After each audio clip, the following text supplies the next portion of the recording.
लघु बीजाणु अथवा परागकण, जिसे हम इंग्लिश में पोलन ग्रेन एवं माइक्रोस्पोर भी कहते हैं, तो इसकी संरचना हमें समझनी है। और लघु युग्मक जनन माइक्रो गैमेटोजेनेसिस किसे कहते हैं, इसका भी हमें सचित्र वर्णन आज करना है।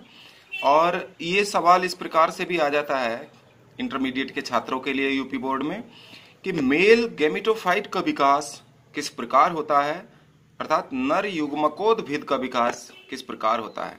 आप समझ लें बच्चों कि पोलन ग्रेन, जिसे हम माइक्रोस्पोर, परागकण या लघु बीजाणु भी कहते हैं, यह मेल गैमेटोफाइट की फर्स्ट सेल होती है, नर युग्मकोद्भिद की प्रथम कोशिका भी हम इसको कहते हैं। और यह जो नर युग्मकोद्भिद है, देखिएगा हम आपको बता रहे हैं जो पोलन ग्रेन, ये पोलन ग्रेन की संरचना है। पोलन ग्रेन हमने आपको पहले बताया था परागकण किस में बनते हैं। परागकण आपको याद आया, पोलन ग्रेन जो फ्लावर का जो स्ट्रक्चर हमने आप लोगों को बताई थी फ्लावर की, तो उसमें जो नर भाग है एंथर सैक परागकोश, परागकोश के अंदर ये पोलन ग्रेन्स बनते हैं।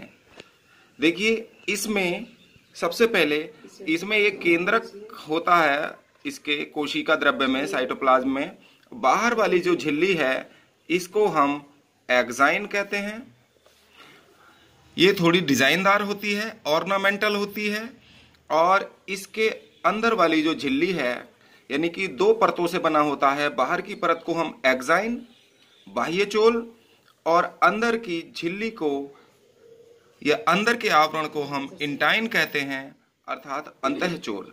इसके अंदर एक न्यूक्लियस होता है परागकण के अंदर, और चारों ओर इसके अंदर जो द्रव्य पाया जाता है उसको हम साइटोप्लाज्म कहते हैं। इस प्रकार आप लोगों ने देखा कि परागकण की जो संरचना है पोलन ग्रेन या माइक्रोस्पोर, इससे ही नर युग्मकोद्भिद यानी कि मेल गैमेटोफाइट का डेवलपमेंट होता है। इसमें ये कैसे होता है इसको देखिएगा आप। इसकी जो एक्साइन है ये स्पोरोपोलेनिन नामक पदार्थ की बनी होती है। स्पोरोपोलेनिन, हालांकि इंटरमीडिएट छात्रों के लिए ये कोई आवश्यक नहीं है कि ये किससे बनी होती है, लेकिन ये कंपटीशन में इस तरीके के सवाल पूछ लिया जाता है कि जो इसकी एक्साइन है, बाह्य चोल है पोलन ग्रेन का, वो किस पदार्थ से बना होता है। तो वो उस पदार्थ का नाम है स्पोरोपोलेनिन। और इसका जो इंटाइन है, जो भीतरी परत है, ये पेक्टोसेलुलोज की बनी होती है। ये बात ध्यान रखना, ये पेक्टोसेलुलोज नामक पदार्थ की बनी होती है। और जो ऐसे पौधे होते हैं जिन्हें हम एंटोमोफिलस फ्लावर्स कहते हैं, ऐसे फूल जिनमें परागण केवल कीटों द्वारा होता है, ऐसे पौधों को या फ्लावर्स को हम क्या कहते हैं, एंटोमोफिलस फ्लावर्स कहा जाता है। और एंटोमोफिलस फ्लावर्स में जो परागण होता है वो किसके द्वारा होता है, इंसेक्ट द्वारा होता है, बाय इंसेक्ट्स। तो इंसेक्ट यानी कि कीड़े मकोड़ों द्वारा। इस प्रकार आपने देखा जो कीट परागित पुष्प हैं उनमें कीटों द्वारा परागण होता है। और ऐसे परागकणों में पोलन किट का आवरण पाया जाता है। किसका आवरण पाया जाता है, पोलन किट का आवरण पाया जाता है। और यह आवरण, पोलन जो किट होती है, पोलन किट का जो आवरण होता है, ये कीड़े मकोड़ों को क्या करता है, आकर्षित करता है। और चिपचिपा होने के कारण कीड़ों को अपनी ओर या चिपकाने का कार्य भी ये पोलन किट करता है। और जिस विज्ञान में हम परागकणों का अध्ययन करते हैं, ये भी बात समझ लीजिएगा आप, जिस विज्ञान में हम परागकणों का अध्ययन करते हैं उसे पैलाइनोलॉजी के नाम से जाना जाता है। पलायनोलॉजी, इसको आप लोग नोट करके रखिएगा। इसके डेवलपमेंट से पहले ये चीज समझना भी आवश्यक है। अब देखिए हम इसका पुनः डेवलपमेंट बता रहे हैं। ये जो माइक्रोस्पोर या पोलन ग्रेन है, ये इसकी जो कोशिका है, देखिए ये तो आप बनाते ही रहेंगे, एक्साइन और इंटाइन।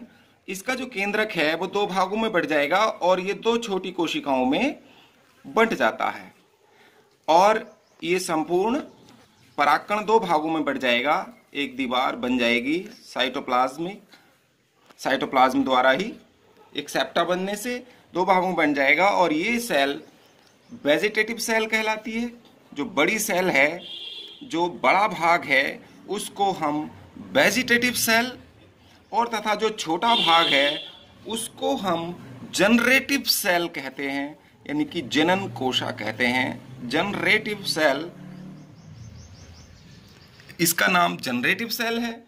अब देखिए जनरेटिव सेल, फिर इसमें देखिए क्या होता है इसका डेवलपमेंट। मेल गैमेटोफाइट का डेवलपमेंट हम दिखा रहे हैं।